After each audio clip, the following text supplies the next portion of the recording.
À l'occasion du 50e anniversaire de la libération du Sud et de la réunification nationale, une délégation de hauts dirigeants s'est rendue hommage au président Ho Chi Minh en son mausolée. Le secteur agricole s'efforce de conquérir le marché halal dans le contexte où le monde érige de nombreuses barrières tarifaires. De nombreux étrangers présents au Vietnam s'immergent dans l'ambiance festive du 50e anniversaire de la réunification nationale.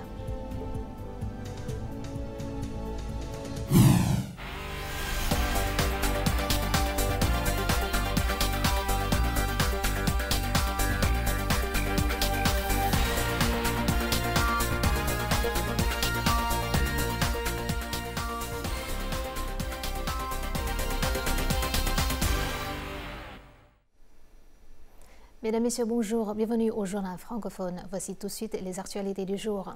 À l'occasion du 50e anniversaire de la libération du Sud et de la réunification nationale, une délégation du comité central du parti, de la présidence de la République, de l'Assemblée nationale, du gouvernement et du Front de la patrie du Vietnam s'est rendue ce mardi matin 29 avril au mausolée du président Ho Chi Minh pour lui rendre hommage.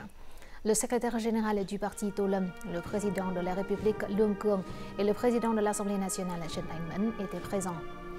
La délégation a exprimé sa profonde gratitude et son profond respect pour les immenses contributions du président Ho Chi Minh à la cause révolutionnaire de la nation. La délégation s'est ensuite recueillie au mémorial des héros morts pour la patrie sur la rue Bắc Sơn à Hanoï, où elle a déposé une gerbe de fleurs et brûlé des bâtonnets d'encens.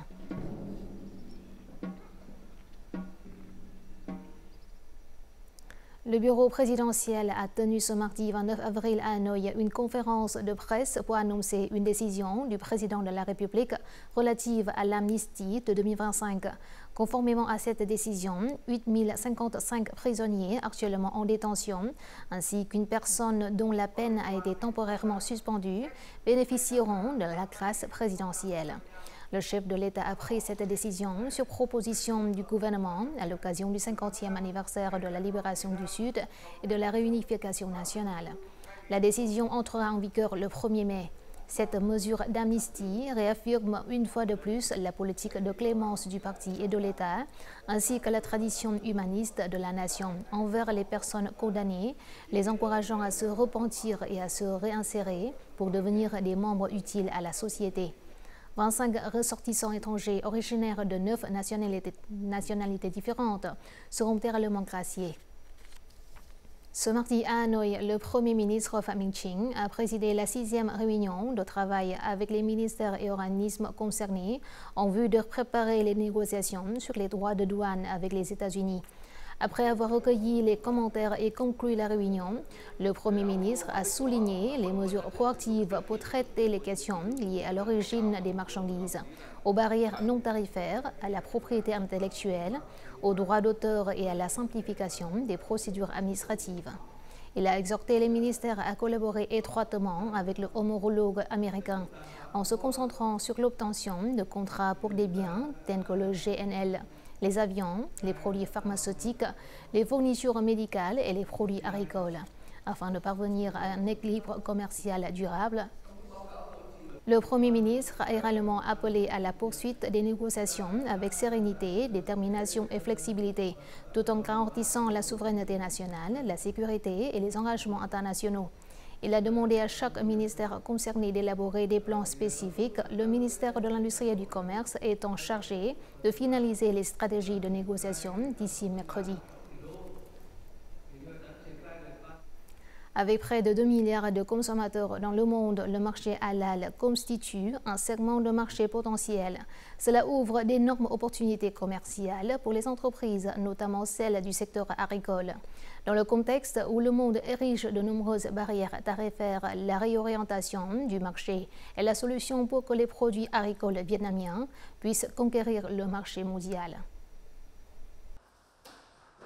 Après avoir ajouté un processus de production pour le marché halal, les produits transformés de cette société ont augmenté de 200% sur ce marché. Elle s'attend à une croissance de 30% cette année. C'est la raison pour laquelle l'entreprise accélère fortement leur production pour ce marché. Les matières premières sont strictement contrôlées. Nos travailleurs doivent être formés au processus de production halal. Les produits doivent être spécifiquement certifiés tels que Halal Absat pour répondre aux normes de sécurité alimentaire.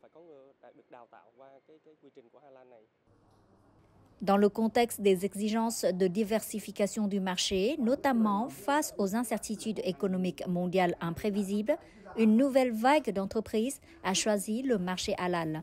Cependant, il n'est pas facile de rendre les produits agricoles tels que le riz, le café, le poivre et les fruits tropicaux adaptés aux besoins de consommation des marchés halal. Se concentrer sur la transformation en profondeur pour obtenir la certification halal est une exigence urgente.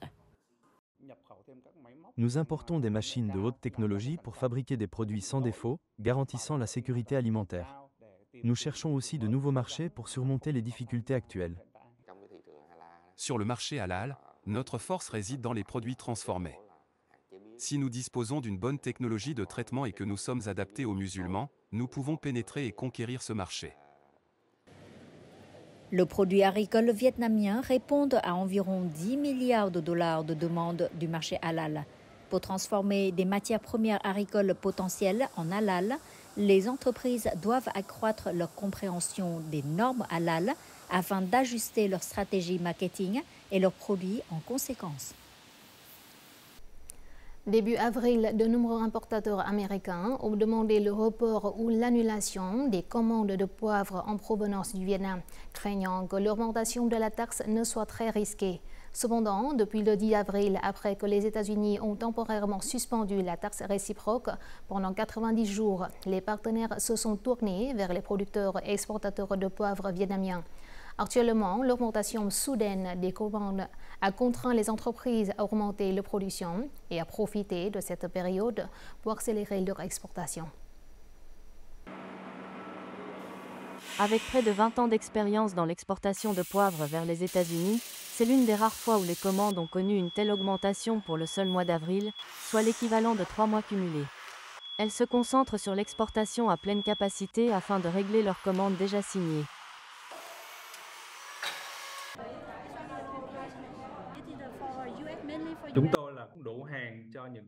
Nous disposons actuellement de suffisamment de matières premières pour les commandes avec nos partenaires aux États-Unis. L'usine augmente ses effectifs de 3 équipes afin de garantir des livraisons ponctuelles. Le poivre est en pleine saison, ce qui nous permet d'acheter de grandes quantités et de nous concentrer sur l'exportation. En 2024, le Vietnam a exporté 230 000 tonnes de poivre, pour un chiffre d'affaires de 1,31 milliard de dollars. Les États-Unis représentent 31% du chiffre d'affaires total des exportations vietnamiennes. Il s'agit toujours du premier marché d'exportation du poivre vietnamien, mais les fluctuations sont aussi nombreuses. La date limite de report des taxes réciproques se rapproche. À l'avenir, pour aller plus loin, les entreprises devront se concentrer davantage sur la qualité, diversifier leur marché d'exportation afin d'être plus proactives et d'accroître la valeur pour l'industrie.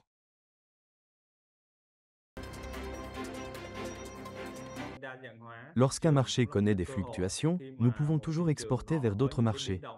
L'Europe est aussi un grand marché pour le poivre vietnamien.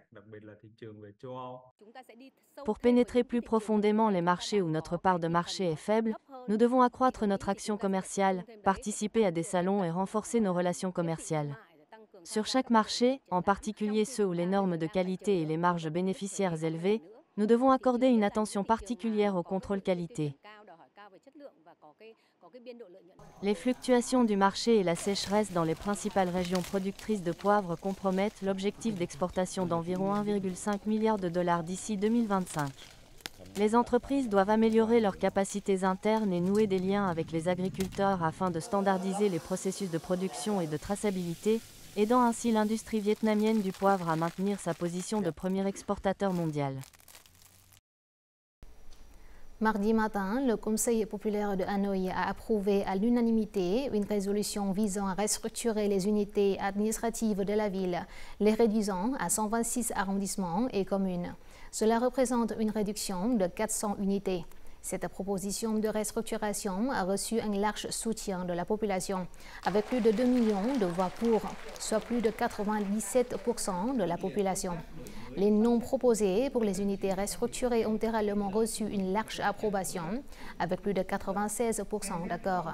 Cependant, près de 3% des électeurs, notamment ceux des districts de Dan Phượng, Hoài Đức, Mỹ Đức et Thanh Trì, se sont opposés aux noms proposés pour les nouvelles unités administratives. Près de 50 ans après la réunification nationale, le village de Canh Tien, dans la province de Bình Định, est confronté à des défis de développement constants. Ces derniers temps, la province a fait des efforts pour étendre le réseau électrique national à cette région montagneuse isolée. Cela facilite non seulement des travaux d'infrastructure, mais témoigne également de l'engagement du parti et de l'État à améliorer les conditions de vie des communautés ethniques éloignées. Pour des familles comme celle de Đinh Văn Hà, l'accès à l'électricité est synonyme d'une vie meilleure. Du journal télévisé aux nouvelles opportunités autrefois considérées comme impossibles dans ce village, sont route de près de 200 foyers. Maintenant que nous avons l'électricité, nous pouvons regarder la télévision et nous tenir informés. La vie du village est sur le point de changer. Grâce à l'électricité, les opportunités de développement se multiplieront. Après tant d'années d'attente, l'arrivée de l'électricité a suscité une immense joie et un immense enthousiasme chez les habitants.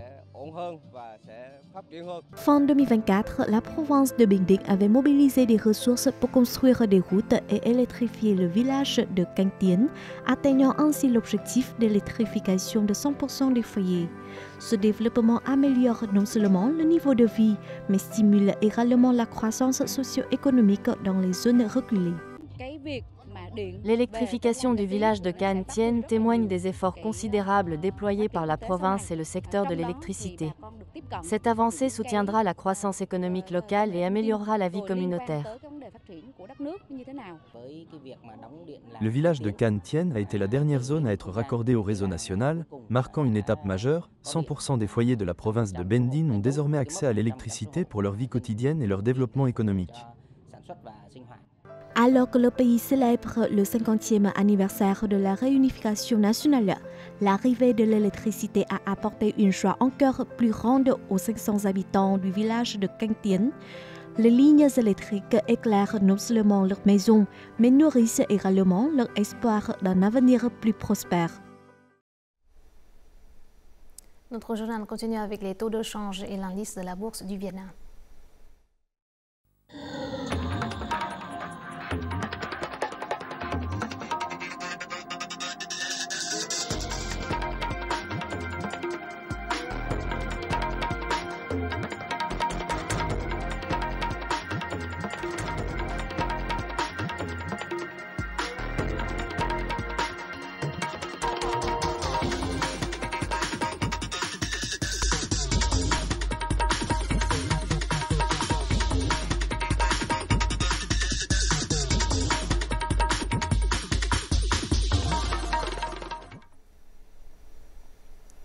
Le 29 avril marque le 50e anniversaire de la libération totale de l'archipel de Trường Sa par la brigade 126, une victoire historique et stratégique dans la lutte pour la libération nationale. Cette victoire a joué un rôle crucial dans la victoire finale du peuple vietnamien, contribuant grandement à la libération du Sud et à la réunification nationale. Le 29 avril 1975, à 9h précises, le drapeau du Front national de libération du sud du Vietnam a été hissé sur la plus grande île de l'archipel de Trường Sa, la dernière île tenue par le régime de Saigon. La marine populaire vietnamienne, en collaboration avec le 5e bataillon, a mené à bien la mission de libération de l'archipel de Trường Sa, confirmant ainsi le leadership exceptionnel de la commission militaire centrale, de l'état-major général et du commandement de la marine sur le front maritime de la grande victoire du printemps 1975.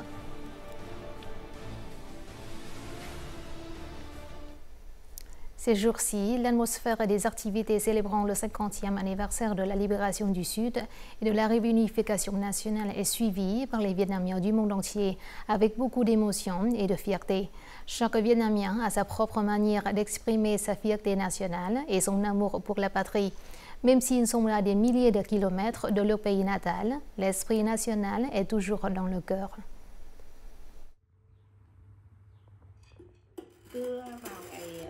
Chaque 30 avril ou 27 juillet, je me souviens de l'histoire du Vietnam. Des héros se sont sacrifiés pour la patrie afin que le Vietnam puisse connaître le jour de la libération et de l'indépendance comme aujourd'hui. En tant que Vietnamienne vivant en Allemagne depuis plus de 35 ans, pour Ha, le 30 avril lui rappelle de nombreuses émotions. Elle raconte souvent à ses enfants des souvenirs de leur grand-père, car son père était un reporter de guerre qui est mort dans la guerre de résistance contre les Américains pour sauver le pays. J'ai dit à ma fille que c'était dommage que nous ne puissions pas réserver des billets de retour au Vietnam à cette occasion pour célébrer le jour de la réunification avec le pays. En France, Giang, une restauratrice vietnamienne, a décidé de redécorer son restaurant pour montrer la fierté nationale du peuple vietnamien. Chaque drapeau rouge avec étoile jaune affiché dans le restaurant est découpé et collé à la main par elle et son personnel. 50 ans représentent un long chemin pour que le Vietnam parvienne aux réalisations qu'il connaît aujourd'hui. Je suis très fière et je veux partager cela avec mes clients et amis français. Nous avons même amené le drapeau vietnamien au plus haut sommet de Rouen pour prendre des photos. De plus, comme elle ne pouvait pas retourner au Vietnam à cette occasion, Giang a utilisé l'IA pour créer une image animée pour son fils avec une voix lisant la nouvelle de la victoire du 30 avril 1975. C'est sa façon de montrer son amour pour son pays. J'ai vu des photos d'enfants au Vietnam portant des uniformes et des casquettes militaires. Je veux donc faire la même chose pour mon bébé. Je crois qu'avec la tradition de patriotisme dans la famille, mes enfants comprendront et apprécieront davantage l'histoire du Vietnam, peu importe où nous sommes.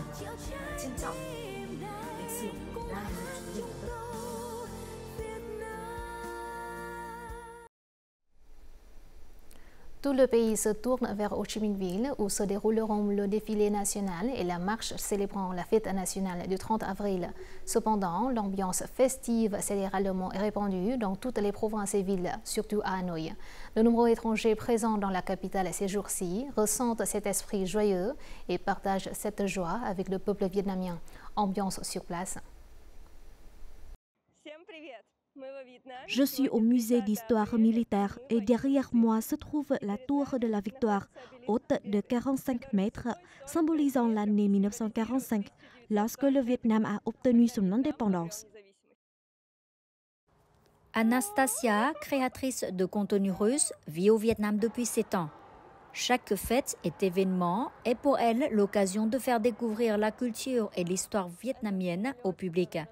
Elle souhaite transmettre l'importance historique, le patriotisme et le désir de paix du peuple vietnamien. Les artefacts ici sont vraiment impressionnants. Pour moi, ce qui est le plus impressionnant, c'est l'architecture du bâtiment et les objets exposés, comme les chars et les avions. Je pense que les Vietnamiens chérissent vraiment leur histoire. Pour Saku, une étudiante japonaise durant ses 2 années de vie au Vietnam, chaque fête est une opportunité de mieux comprendre le peuple vietnamien et la culture. Aujourd'hui, elle et ses amis sont ravis de porter Lao Dai, se joignant à l'atmosphère joyeuse du 50e anniversaire de la réunification nationale. Ce n'est pas seulement un jour férié, mais aussi une partie très importante de la culture vietnamienne. Je ressens le lien et l'amour du peuple vietnamien pour son pays. C'est la première fois que je vois ça. Tout Hanoï est décoré de nombreux drapeaux. Je n'ai jamais vu cette atmosphère au Japon. C'est un honneur d'être au Vietnam à l'occasion du 50e anniversaire de la réunification du pays. Pour les étrangers, l'attrait du Vietnam ne réside pas seulement dans ses paysages naturels ou sa cuisine unique, mais aussi dans ses valeurs historiques préservées à travers chaque génération. Et dans l'atmosphère animée du 30 avril, les amis internationaux ont en partie compris pourquoi ce petit pays peut gagner de grandes guerres. C'est la force de l'esprit national, du désir de paix et de solidarité.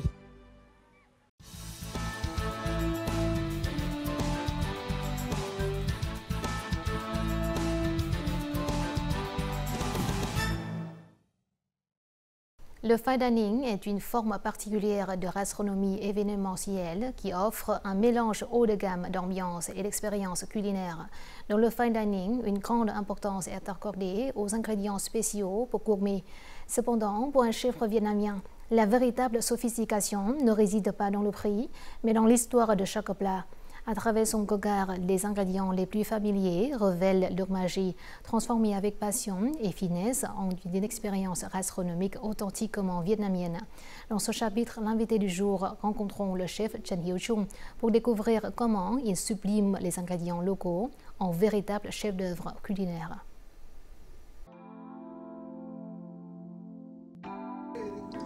Esturgeon fumé dans un bain de jus d'ambarella. Crevettes rosées accompagnées de pulpe de pamplemousse frais. Ces délices culinaires d'apparence simple nécessitent plus de 4 heures de préparation, révélant les saveurs les plus distinctives des ingrédients.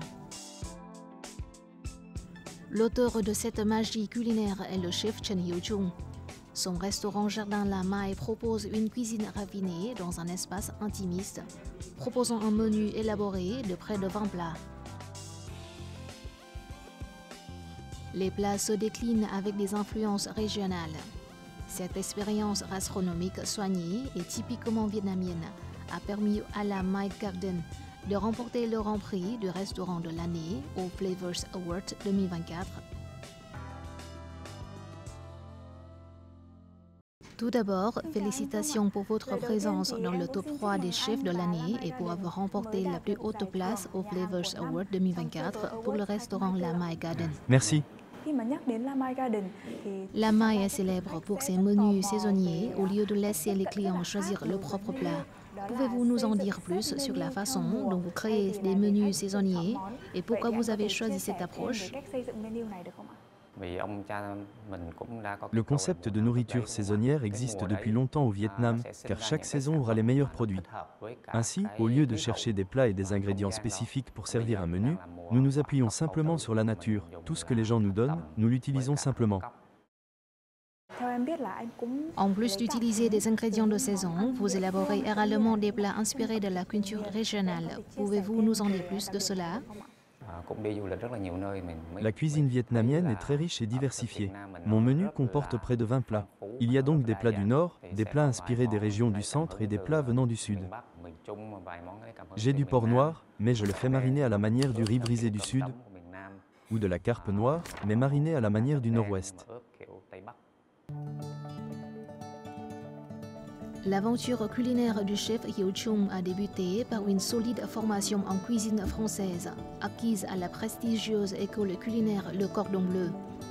Il a passé des années à perfectionner son savoir-faire dans des cuisines du monde entier, avant de rentrer au pays pour appliquer son expertise internationale à la cuisine vietnamienne. La vision de Chung pour la cuisine vietnamienne va au-delà de la nourriture sur l'assiette. Il a créé une chaîne d'approvisionnement alimentaire à travers le modèle de la ferme à la table. La Maille s'approvisionne désormais en produits frais auprès des agriculteurs de Dalat et de sa propre ferme à Phu Tho.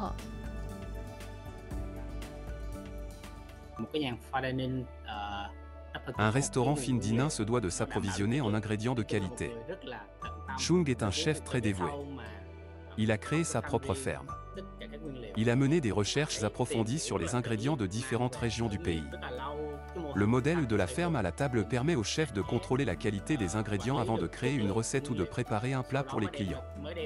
J'ai un profond respect pour Chung.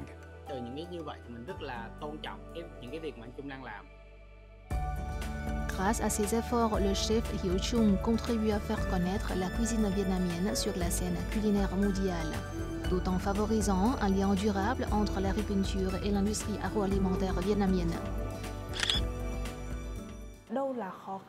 Quel a été le plus grand défi que vous avez dû surmonter? Lorsque j'ai ouvert mon restaurant, la plupart des clients pensaient encore que le fine dining devait être associé à des ingrédients coûteux, qui sont souvent importés de l'étranger. Il m'a fallu beaucoup de temps pour changer le point de vue des clients, pour leur montrer que la cuisine vietnamienne est tout aussi délicieuse sans avoir à utiliser d'ingrédients importés. Il n'existe pas encore beaucoup de restaurants fine dining réservés aux plats vietnamiens. Alors, qu'est-ce qui vous a motivé à poursuivre avec persévérance cette voie? La cuisine vietnamienne est depuis longtemps considérée comme populaire, parce que la plupart des restaurants vietnamiens ne font pas encore attention à trouver de bons ingrédients. Alors, quand on veut rehausser un plat, c'est très difficile. Je veux que tout le monde sache que les ingrédients vietnamiens peuvent également apparaître sur des tables de banquets luxueuses.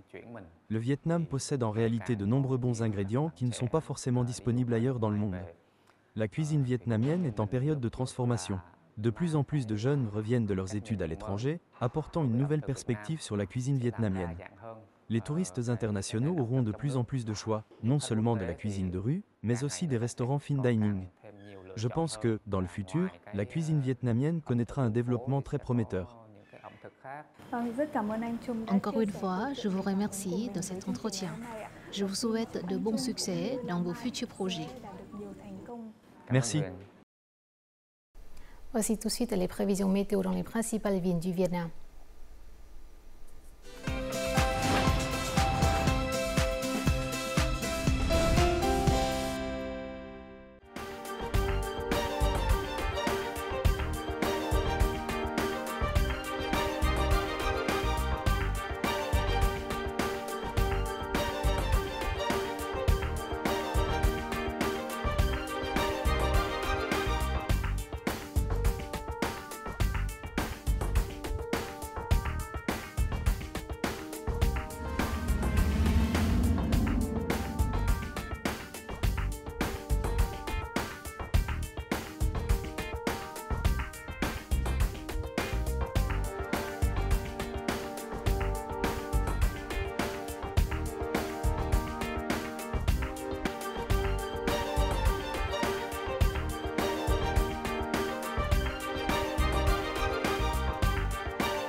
C'est la fin de notre journal francophone. Merci de votre attention. Afin de regarder en ligne les émissions de la chaîne VTV4, veuillez consulter le site web à parole l'écran. Vous pouvez aussi télécharger l'application VTV Go sur App Store ou Google Play. Au revoir et à la prochaine.